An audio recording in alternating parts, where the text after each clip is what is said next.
La petite cuillère tomba des lèvres du petit Léo avec un tintement sec sur le sol en marbre, un son métallique qui déchira le calme de la terrasse surplombant la mer de Sardaigne. Les yeux de l'enfant s'écarquillèrent, emplis d'une peur soudaine et sans nom, tandis que sa poitrine commençait à se soulever dans une lutte désespérée pour l'air.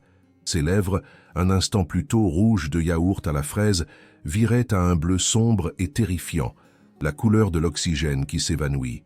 Alessandro, Moretti se leva d'un bond, la panique lui glaçant le sang dans les veines, renversant sa chaise. « Léo! Oh mon Dieu, Léo !» hurla-t-il, se précipitant vers son fils qui perdait déjà connaissance dans ses bras. Isabella, sa splendide fiancée, poussa un cri aigu, une performance parfaite d'angoisse étudiée, portant ses mains à son visage, dans un geste théâtral.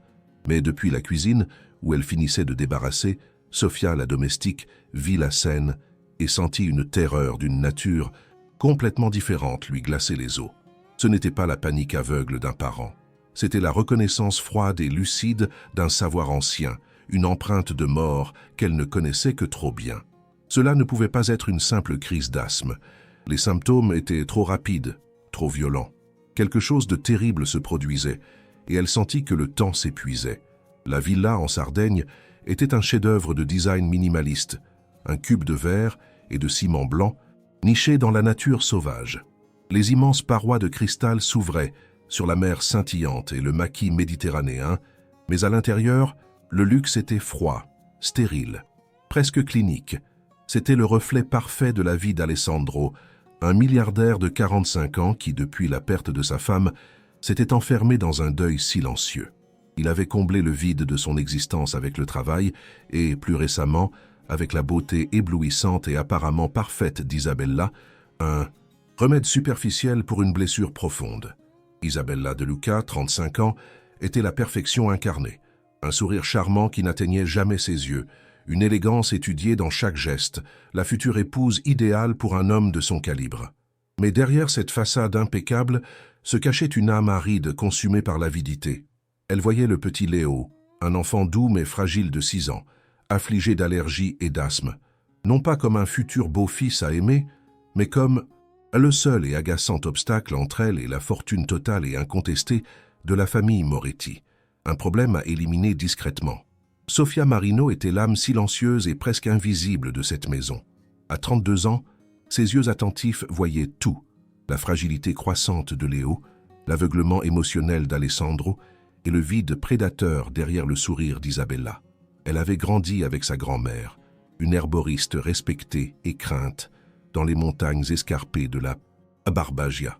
D'elle, elle avait appris les secrets les plus profonds des plantes, celles qui apaisent la fièvre, celles qui calment la douleur et celles qui, silencieuses et belles dans les jardins, peuvent arrêter le cœur d'un homme. Un savoir qu'elle portait en elle comme un trésor et une malédiction. Ce jour-là, la tragédie éclata pendant le déjeuner, servi sur la terrasse balayée par le vent. Léo mangeait un yaourt qu'Isabella lui avait amoureusement offert, insistant pour le lui donner elle-même, un geste d'affection aussi rare que suspect. Les symptômes furent rapides, terrifiants, beaucoup plus violents qu'une crise d'asthme normale à laquelle l'enfant était malheureusement sujet. Tandis qu'Alessandro, désespéré et complètement impuissant, appelait l'ambulance. Sachant qu'il faudrait au moins 20 interminables minutes pour atteindre leur villa isolée, Sofia agit, poussée par un instinct plus fort que la peur. Elle ne pouvait pas attendre les secours. Elle savait, avec une certitude qui lui glaçait les os, qu'il n'avait pas 20 minutes, peut-être même pas 5. La cyanose, la paralysie respiratoire, c'était un empoisonnement, rapide et mortel. Pendant qu'Isabella feignait de consoler Alessandro, Sofia élaborait déjà un plan désespéré, une course contre la montre basée sur une connaissance qui, dans une salle de tribunal, aurait été qualifiée de sorcellerie, mais qui là, à ce moment, était le seul espoir de salut pour le petit Léo. Les symptômes, la rapidité et la couleur des lèvres, son esprit courut aux leçons sévères de sa grand-mère, aux histoires murmurées devant le feu sur d'anciens poisons utilisés par les bergers pour des vengeances silencieuses. Elle reconnut les signes, et elle comprit que ce n'était pas une allergie ni un malaise soudain. C'était une attaque délibérée, c'était un empoisonnement, et elle devait agir immédiatement, avant que le poison n'atteigne le cœur et ne l'arrête pour toujours. Elle ne savait pas encore qui était le coupable, mais elle connaissait la signature chimique du tueur silencieux. Ignorant le chaos et les cris d'Isabella, elle courut dehors, vers le petit jardin d'herbes aromatiques qu'elle entretenait elle-même avec amour à l'arrière de la villa. Elle ne se dirigea pas vers la menthe ou le romarin. Elle alla droit à un coin isolé où poussaient des plantes que sa grand-mère lui avait appris à cultiver pour la connaissance, non pour l'usage. Des plantes qui contenaient de puissants antidotes, mais qui étaient elles-mêmes dangereuses si elles étaient mal utilisées. C'était un pari terrible, mais le seul qu'elle pouvait faire. Elle arracha une poignée de feuilles d'une plante spécifique, une plante aux feuilles brillantes et aux fleurs discrètes, que la plupart des gens auraient ignorées. Ses mains ne tremblaient pas. Son esprit était un scalpel, lucide, froid, concentré. Elle retourna en courant à la cuisine, jeta les feuilles dans un vieux mortier en marbre qu'elle utilisait pour le pesto, un objet humble qui allait devenir un instrument de vie ou de mort. Avec des gestes rapides et précis, presque rituels, elle les broya avec un filet d'eau, créant un extrait vert foncé, grossier mais puissant. L'odeur amère et piquante emplit ses narines, l'odeur du salut ou de sa propre perte. Si elle s'était trompée, elle aurait pu aggraver la situation, tuant elle-même l'enfant qu'elle essayait de sauver. Il n'y avait pas de temps pour réfléchir. Il n'y avait que le temps d'agir. Elle retourna en courant dans le salon, où Léo était maintenant presque inconscient dans les bras de son père, sa respiration un râle à peine perceptible, son petit corps flasque. Elle s'agenouilla, essayant de lui ouvrir la bouche pour lui administrer le liquide. C'est alors qu'Isabella intervint, sa fausse inquiétude se transformant en une rage furieuse, voyant son plan s'effondrer. « Que fais-tu, stupide paysanne ignorante » cria-t-elle, essayant de lui arracher le bol des mains. « Tu veux le tuer avec tes potions de sorcière? Laisse-le tranquille, les médecins arrivent !» Sa réaction était trop violente, trop désespérée pour n'être que de l'inquiétude. C'était la panique d'un assassin qui voit sa victime revenir à la vie.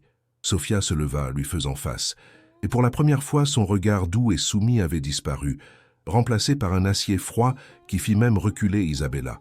Sa voix, quand elle parla, était basse, mais chargée d'une autorité millénaire qui fit taire la pièce.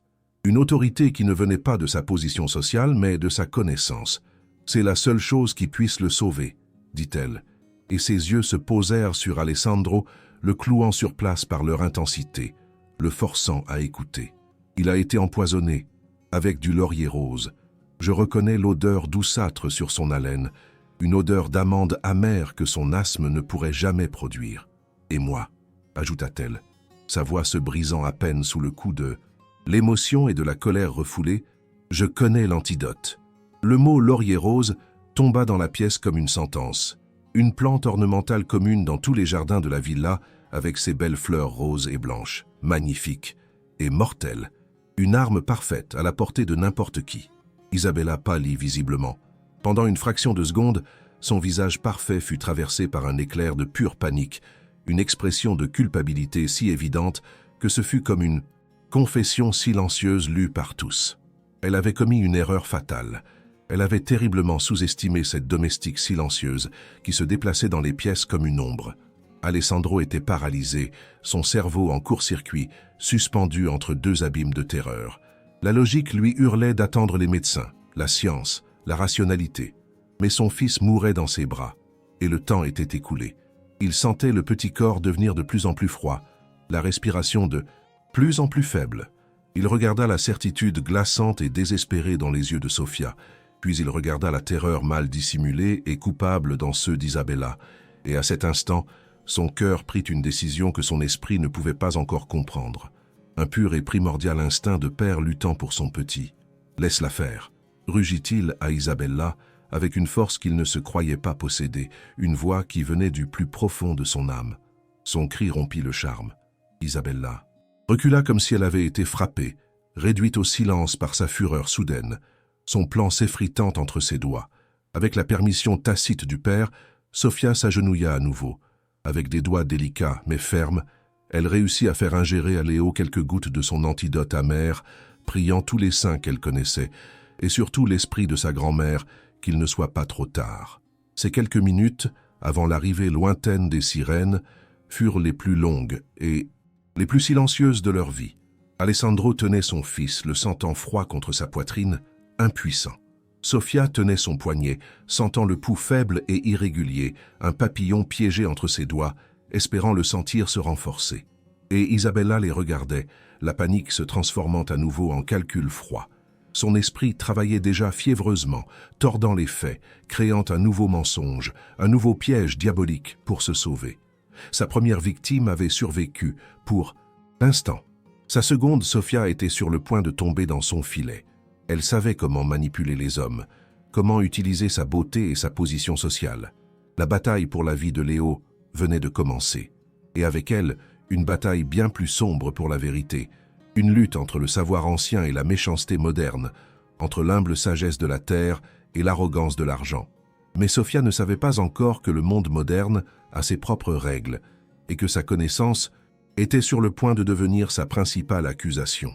Le son des sirènes se fit plus fort, une plainte qui approchait, apportant avec elle la science, la loi et un nouveau et terrible niveau de danger pour Sophia.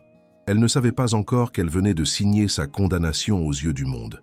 Elle avait sauvé un enfant, mais maintenant, elle devait se sauver d'une accusation qu'elle n'aurait jamais imaginée. La maison, autrefois seulement froide, était devenue un lieu de poison, à la fois littéraux et métaphorique.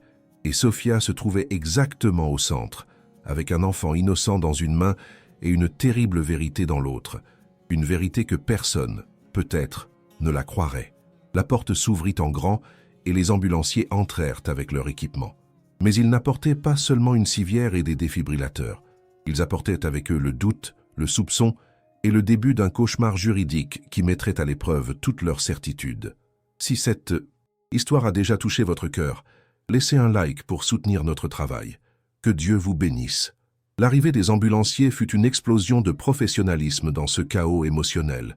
Ils se déplacèrent avec une rapidité quasi brutale, branchant Léo à un moniteur, lui administrant de l'oxygène et des médicaments par voie intraveineuse. Alors qu'ils le chargeaient sur l'ambulance pour la course désespérée vers l'hôpital, le médecin-chef s'adressa à Alessandro, encore sous le choc. Sa chemise tachée de yaourt et d'extrait d'herbe. « Vous avez eu une chance incroyable, » dit-il, sa voix sérieuse et sans fioriture. « Quoique vous lui ayez donné un antidote végétal brut d'après les premières constatations, cela a ralenti l'absorption de la toxine cardiaque. Cela lui a probablement sauvé la vie. Nous donnons le temps d'arriver. » Ces mots restèrent suspendus dans l'air de la terrasse, chargés d'un poids énorme. Alessandro regarda Sophia, dont la connaissance ancestrale, presque magique, venait d'accomplir un miracle contre toute logique scientifique. Mais Isabella, rusée comme un serpent, vit dans ces mêmes mots non pas un salut, mais une occasion en or, une façon de retourner l'échiquier en sa faveur, en utilisant la gratitude d'Alessandro comme une arme. La survie de Léo était un problème, mais la chute de Sophia pouvait être sa solution définitive. Il lui suffisait d'agir vite et intelligemment. À l'hôpital, alors que Léo était stabilisé dans l'unité de soins, intensif, entouré de machines qui émettaient des bips rassurants, la police arriva. La villa avait été isolée, bouclée, traitée comme une scène de crime. L'interrogatoire commença dans une petite salle froide et anonyme, éclairée par une lumière au néon qui rendait tout le monde plus pâle, plus fatigué et d'une certaine manière plus coupable. La beauté et la richesse étaient restées à l'extérieur, ne laissant que la dure réalité d'une enquête pour tentative de meurtre. Isabella, maîtresse de la manipulation et de la victimisation, joua son rôle à la perfection. Elle pleurait des larmes silencieuses, se tordait les mains couvertes de bijoux, son visage un chef-d'œuvre de douleur et d'inquiétude pour le petit Léo. « C'est elle », sanglota-t-elle, en désignant une Sophia épuisée et encore bouleversée assise en face d'elle. La domestique. Elle est obsédée par Léo et elle fait des choses étranges, effrayantes. L'accusation était si directe, si pleine d'émotions feintes, qu'elle semblait presque crédible. L'inspecteur, un homme pragmatique et sceptique nommé Fabri, la pressa avec une patience étudiée, habituée à toutes sortes de drames familiaux. « Quel genre de choses étranges, Madame de Lucas? Soyez plus précise, s'il vous plaît. » Son ton était neutre, mais ses yeux perçants ne manquaient aucun détail, aucun tremblement dans les voix des personnes présentes. « Des herbes, des potions, des trucs de la campagne, » dit Isabella, utilisant des mots étudiés pour paraître crédible et naïve, comme si elle décrivait un monde sombre et incompréhensible. Elle a un jardin à l'arrière plein de plantes vénéneuses. Je viens de le découvrir. Je l'ai vue faire des infusions, parler toute seule aux plantes. Peut-être qu'elle a empoisonné Léo pour pouvoir ensuite le sauver et passer pour une héroïne à vos yeux, Alessandro, pour obtenir votre gratitude, votre argent. C'est une manipulatrice. L'accusation était aussi absurde que diabolique, construite avec une logique perverse qui pouvait facilement prendre racine dans un esprit bouleversé par la panique et la douleur.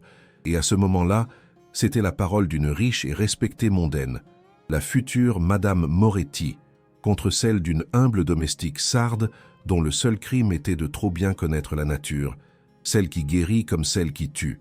Épuisée et sous le choc, Sofia tenta de se défendre, d'expliquer le savoir de sa grand-mère, un don précieux transmis de mère en fille depuis des générations.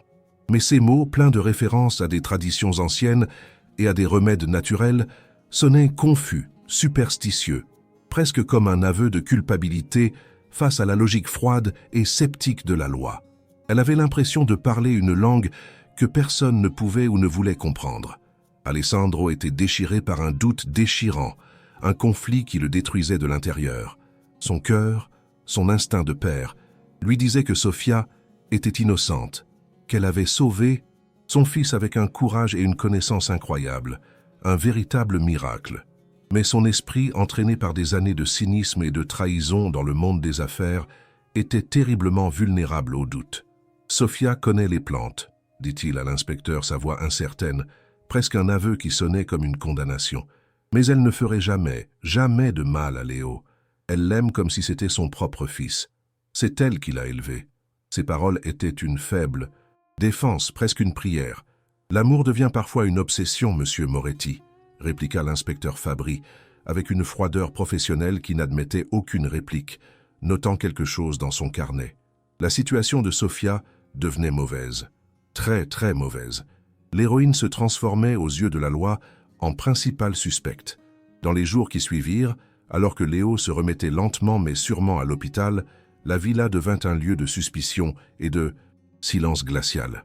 Sofia fut confinée dans ses quartiers, formellement pas en état d'arrestation, mais de fait prisonnière, en attendant que l'enquête suive son cours.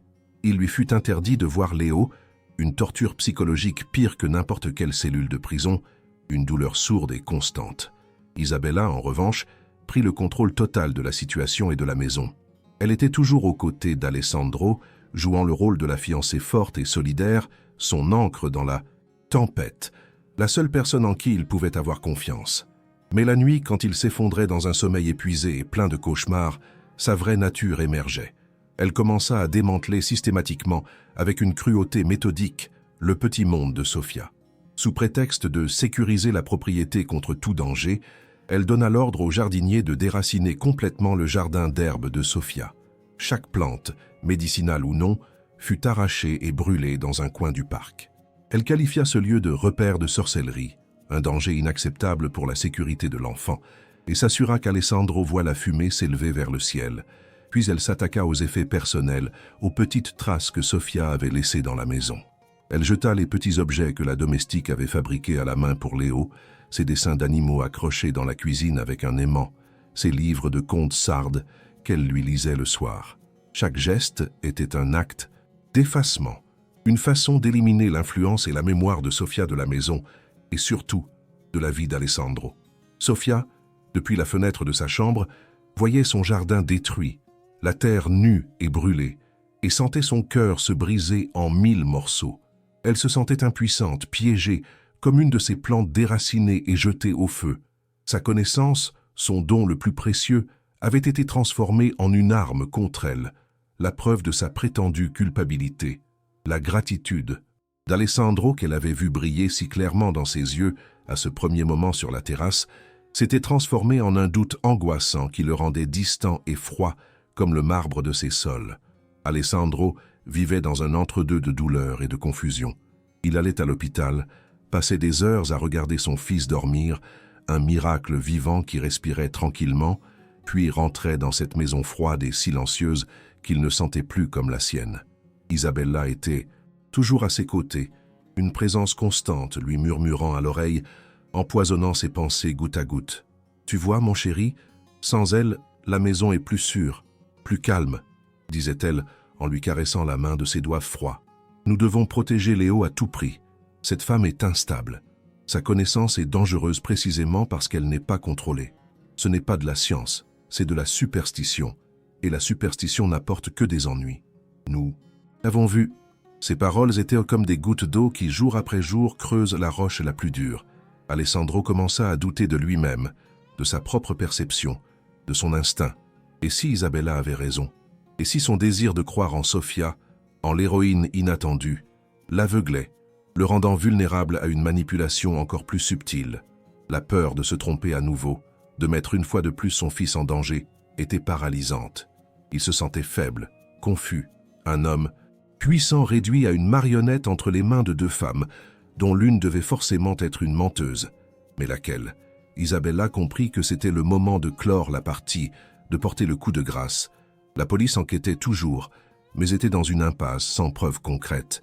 Elle avait besoin de quelque chose de définitif, d'une pièce maîtresse pour piéger Sofia une fois pour toutes. Et, comme toujours, elle décida de la créer. Elle savait que Sofia gardait dans sa chambre un vieux livre d'herboristerie de sa grand-mère, un cahier usé écrit à la main, plein de notes et de dessins de plantes. C'était son trésor le plus précieux, l'héritage de sa famille, le symbole de sa connaissance, et il allait devenir sa condamnation. Une nuit, alors que Sofia dormait d'un sommeil agité et plein de cauchemars, Isabella utilisa un passe-partout qu'elle avait subtilisé au gardien pour entrer dans sa chambre. Elle se déplaça comme une ombre, sa respiration contrôlée, son cœur battant un rythme froid d'excitation pour sa propre audace. Elle trouva le livre sur la petite table de chevet, avec des doigts attentifs couverts d'un gant fin pour ne pas laisser d'empreinte. Elle l'ouvrit. Puis, de sa poche, elle sortit un stylo plume à l'encre sépia qui imitait l'ancienne. D'une écriture qui tentait maladroitement de copier celle, soignée, de Sofia, elle ajouta une nouvelle page au livre. Sur cette page, elle dessina une fleur de laurier rose, avec des détails presque enfantins, comme si cela avait été fait à la hâte. Et à côté, elle écrivit des notes dans un sarde approximatif et délibérément agrammatical. Petite dose, grande faiblesse. Dose moyenne, sommeil profond comme la mort. Forte dose. Elle laissa la phrase en suspens, une menace glaçante. Puis, avec soin, elle remit le livre à sa place parmi les quelques affaires de Sofia. Le lendemain, avec un jeu d'actrice consommé, elle se rendit chez l'inspecteur Fabry. « Inspecteur, dit-elle, là, voix brisée par de faux sanglots, les mains tremblantes. J'ai un terrible soupçon, une pensée qui me tourmente la nuit. Peut-être devriez-vous fouiller la chambre de la domestique. J'ai une peur terrible de ce que vous pourriez trouver. » La police, disposant maintenant d'un motif valable et d'une demande formelle de la part de la victime présumée, obtint facilement un mandat de perquisition. L'opération fut rapide, presque une formalité. Et bien sûr, ils trouvèrent le livre. La page ajoutée par Isabella fut comme un aveu signé. La preuve reine qu'il cherchait, le pistolet fumant. Lorsque l'inspecteur montra le livre à Alessandro, celui-ci sentit le monde s'effondrer sous ses pieds. Le dessin, les notes, cela semblait une preuve accablante, un plan prémédité et diabolique. Son dernier et faible doute s'éteignit, remplacé par une terrible et amère certitude. Il s'était trompé. Il avait cru une manipulatrice, un monstre. Sofia fut emmenée par la police pour un interrogatoire formel, cette fois en garde à vue, sous l'accusation de tentative de meurtre. Alors qu'elle traversait le salon, escortée par deux agents, ses yeux croisèrent ceux d'Alessandro. Dans ce regard, elle ne lut plus le doute, mais une déception froide et distante. Ce fut cela plus que les menottes invisibles qui lui brisa définitivement le cœur. Isabella s'approcha d'elle, alors que les agents la tenaient par le bras, feignant de lui dire au revoir d'un geste. « Je t'avais dit que je te détruirais » lui siffla-t-elle à l'oreille, sa voix un triomphe venimeux qu'elle seule pouvait entendre. « Maintenant, Alessandro est à moi, et tu pourriras dans une cellule pour le reste de ta vie. » Sofia se sentit sombrer dans un abîme sombre et sans fond. Elle était seule, accusée d'un crime horrible, trahie par l'homme qu'elle avait tenté d'aider de toutes ses forces. Tout espoir était perdu. Le mensonge d'Isabella avait gagné, et la vérité était enterrée, comme les racines de son jardin détruit. C'était le point le plus bas, le moment où l'obscurité semblait avoir tout englouti. Le poste de police était gris, l'air vicié par l'odeur de désinfectant et de désespoir humain. Sofia était assise dans une salle d'interrogatoire dépouillée, les paroles de l'inspecteur Fabry ricochant dans sa tête comme des balles de glace. Le livre, la page manuscrite, l'accusation formelle de tentative de meurtre. C'était un cauchemar éveillé dont elle ne parvenait pas à sortir. Elle ne cessait de répéter la vérité, mais sa voix n'était qu'un murmure contre l'ouragan des preuves fabriquées contre elle, une vérité que personne ne semblait vouloir écouter. Dans sa villa, Alessandro errait dans les pièces silencieuses, se sentant comme un fantôme dans sa propre vie, un roi dans un royaume de cendres. La déception était un goût amer dans sa bouche, âcre comme la fumée d'un incendie. Il avait cru Sofia, s'était ouvert à elle, et elle l'avait trahi de la manière la plus terrible. Isabella était à ses côtés, une présence constante et rassurante, son rocher dans cette tempête. Mais quelque chose, au fond de son âme, n'était pas en paix. Un petit caillou dans la chaussure de sa certitude le tourmentait. Ce quelque chose était une image, un souvenir d'une fraction de seconde que son esprit ne cessait de rejouer. L'image du visage d'Isabella, à ce premier moment chaotique sur la terrasse, lorsque Sofia avait prononcé avec tant d'assurance le mot « laurier rose ». Ce n'était pas une expression de surprise. C'était une panique pure et incontrôlée, un souvenir presque effacé par le chaos qui a suivi, mais qui maintenant, dans le silence assourdissant de la maison, remontait à la surface, insistant et agaçant, comme une alarme qu'on ne peut éteindre. Il décida de faire quelque chose qu'il n'aurait jamais pensé faire. Il s'enferma dans son immense bibliothèque, non pas pour lire, mais pour chercher. Il alluma l'ordinateur. Il commença à faire des recherches sur le laurier rose, se plongeant dans des articles de botanique et de toxicologie, lisant des cas cliniques et d'anciens remèdes. Il découvrit que c'était l'une des plantes les plus toxiques de la Méditerranée. Mais il découvrit aussi autre chose, un détail, un petit détail crucial qui changea tout. Il lut que le poison du laurier rose, s'il est ingéré, laisse une odeur particulière, douceâtre et presque amandée, dans la laine de la victime. Une odeur subtile, qu'un profane, surtout dans la panique, ne remarquerait jamais. Mais lui, dans ses moments de terreur, n'avait rien senti. Sofia, si, elle l'avait dit avec une clarté désarmante. Je reconnais l'odeur douceâtre sur son haleine. Comment pouvait-elle le savoir si c'était elle qui l'avait administré? C'était un détail trop spécifique, trop authentique pour faire partie d'un mensonge. Le doute, qu'il croyait avoir enfin étouffé, lui mordit à nouveau le cœur, plus fort et plus affamé qu'auparavant.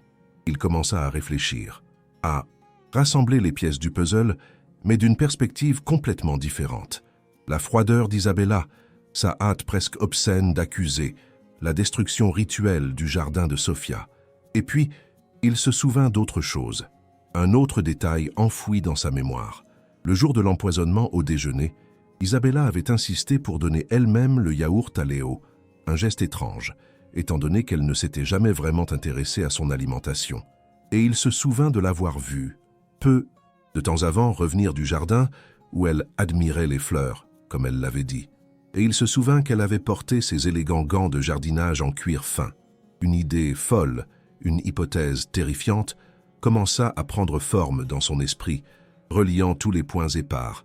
Il se leva brusquement de son fauteuil en cuir, le cœur battant fort, non plus de peur, mais d'une nouvelle et terrible lucidité.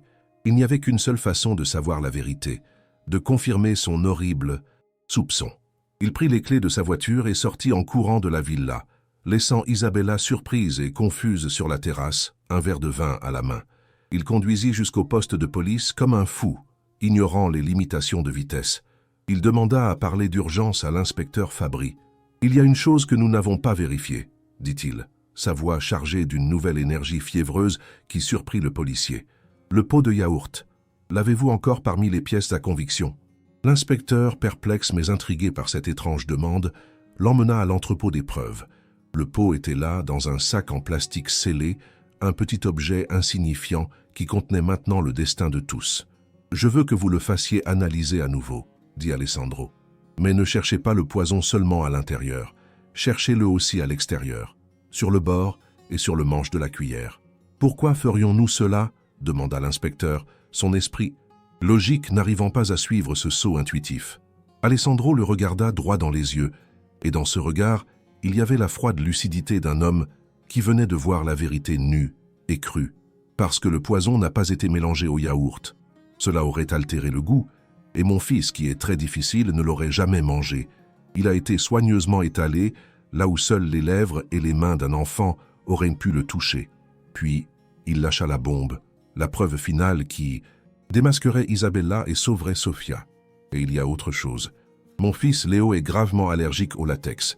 Quiconque s'occupe de lui comme Sofia sait qu'on ne peut jamais utiliser de gants pour toucher sa nourriture. Il faut toujours se laver les mains avant. La seule personne que j'ai vue manipuler ce pot avec des gants de jardinage ce jour-là, c'est Isabella. La logique de sa déduction était glaçante et impeccable. S'il trouvait des traces de poison à l'extérieur du pot et si les seules empreintes digitales trouvées sur le pot étaient celles d'Isabella, imprimées à travers le tissu fin de ses gants, la vérité éclaterait. Le piège d'Isabella n'était pas parfait. Elle avait laissé une trace invisible, une erreur fatale. L'inspecteur Fabry comprit immédiatement. Son expression changea, son esprit de policier assemblant les pièces du puzzle en une nouvelle et terrible image. Il ordonna que les analyses soient effectuées de toute urgence, cette fois avec une direction claire et précise. Pendant qu'ils attendaient, Alessandro demanda à voir Sofia. Il la trouva dans la même pièce dépouillée, son visage marqué par la fatigue et la résignation la plus profonde. Quand elle le vit, un éclair de douleur traversa ses yeux, comme si sa seule présence était une autre accusation, une autre déception. « Je suis désolé, Sofia, » dit-il, sa voix brisée par le remords. « J'ai douté de toi. J'ai été un aveugle, un idiot. » Il lui raconta sa théorie, ses soupçons, la nouvelle enquête qu'il avait demandée. Et pour la première fois depuis des jours, une lueur d'espoir, fragile mais tenace, s'alluma dans les yeux de Sofia, une petite lumière dans l'obscurité. Quelques heures plus tard, l'inspecteur Fabry entra dans la pièce. Il tenait 2 rapports à la main, son visage impassible, mais ses yeux disaient tout. « Monsieur Moretti, » dit-il, d'un ton qui était maintenant chargé d'un nouveau respect. « Vous aviez raison. Sur toute la ligne. Le poison se trouvait exactement là où il l'avait dit, en traces infimes mais sans équivoque. Et les analyses graphologiques sur le livre de la grand-mère de Sofia avaient révélé, sans l'ombre d'un doute, que la page incriminée avait été écrite avec une encre chimiquement différente et par une main différente. L'écriture était une imitation maladroite et grossière. Le piège d'Isabella était complètement, irrémédiablement démasqué. Isabella fut convoquée au poste sous prétexte de devoir signer des documents pour la libération de Sofia. Quand elle entra dans la salle d'interrogatoire et vit Alessandro, Sofia et l'inspecteur qui l'attendaient avec les rapports étalés sur la table comme les cartes d'une main perdante, elle comprit que le jeu était terminé. Elle essaya de nier, de pleurer, de manipuler une dernière fois, sa performance la plus désespérée et pathétique. Mais face aux preuves accablantes, son château de mensonges s'effondra misérablement, révélant les fondations pourries de haine et d'avidité sur lesquelles il avait été construit. Acculé, sa façade se brisa, révélant le monstre qui se cachait sous sa peau parfaite. « Je l'ai fait, oui !» siffla-t-elle, son visage tordu en une grimace de haine pure. « Cet enfant était un obstacle, une erreur. Tu devais être à moi seul, Alessandro, et cette stupide paysanne te prenait loin de moi. J'ai fait ce que je devais faire. » Sa confession, si crue et sans remords, glaça le sang de toutes les personnes présentes. Elle fut arrêtée immédiatement pour tentative de meurtre et calomnie. Alors qu'on l'emmenait, elle lança un dernier regard venimeux à Sofia. Mais Sofia ne la regardait plus. Ses yeux étaient fixés sur Alessandro, dans un mélange de gratitude et d'un sentiment nouveau, plus profond qui naissait sur les cendres de cette terrible tragédie. Aimez-vous cette histoire? Votre like nous aide beaucoup à continuer. Laissez un like et abonnez-vous à la chaîne pour ne pas manquer la fin. Maintenant, nous continuons la vidéo. L'arrestation d'Isabella fut comme un tremblement de terre qui, après avoir secoué la terre jusqu'à ses fondations, laisse derrière lui un paysage méconnaissable. La nouvelle se répandit comme une traînée de poudre dans l'élite, devenant le scandale de l'été, le conte de fées noires murmuré dans les salons mondains. Mais à l'intérieur de la villa, une fois les journalistes partis, un silence différent s'installa, non plus chargé de tension, mais d'une gêne profonde et d'un besoin désespéré de guérison. Alessandro se sentit complètement vidé. La révélation de la vraie nature d'Isabella ne lui apporta aucun sentiment de triomphe, mais une tristesse profonde et amère. Il réalisa à quel point il avait été aveugle, à quel point sa douleur l'avait rendu vulnérable à la manipulation la plus grossière. Sa plus grande faute, sentait-il, était d'avoir douté de Sofia, de l'avoir presque sacrifiée sur l'autel de sa propre et coupable naïveté. Il aurait pu perdre son fils et détruire une vie innocente. Le jour où Sofia fut officiellement libérée et blanchie de toute accusation, c'est lui-même qui alla la chercher au poste de police. Le trajet de retour vers la villa fut silencieux, chargé de tous les mots qu'il ne parvenait pas à dire, un silence lourd comme une pierre. Quand ils arrivèrent, il la conduisit dans son bureau, le même endroit où, quelques jours plus tôt, il l'avait regardée avec suspicion et déception. « Sofia », lui dit-il, sa voix pleine d'un remords sincère et tangible, sans chercher d'excuses. « Aucun mot, aucun geste ne pourra jamais effacer ce que je t'ai fait subir. Je t'ai accusé, je t'ai abandonné au moment où tu avais besoin d'aide.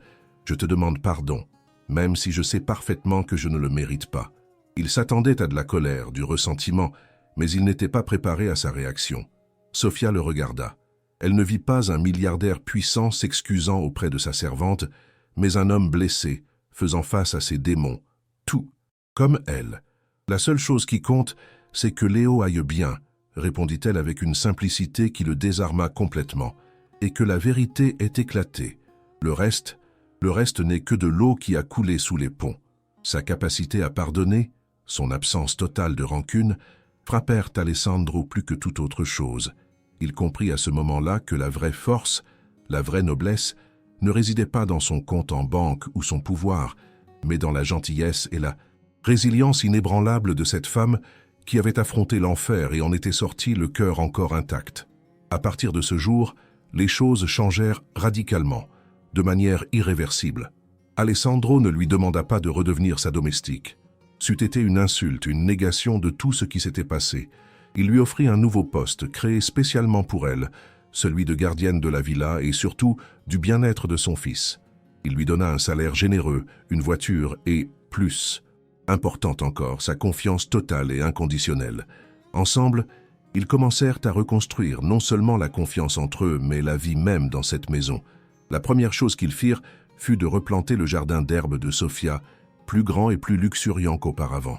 Ils travaillèrent côte à côte, les mains dans la terre, un geste symbolique pour faire renaître la vie là où il y avait eu destruction. Et dans ce geste simple, dans le silence de la nature, ils découvrirent une nouvelle et inattendue complicité.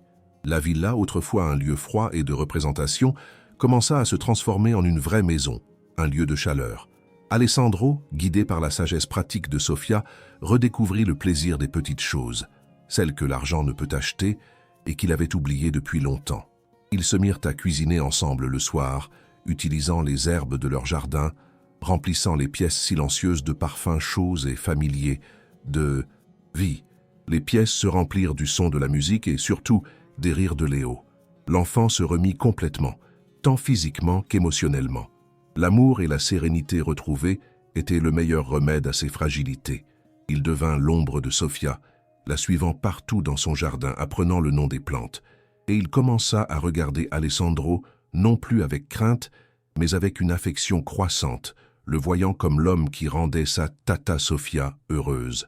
Le lien entre Alessandro et Sofia s'approfondit de manière naturelle, inévitable, comme un fleuve qui trouve son cours vers la mer.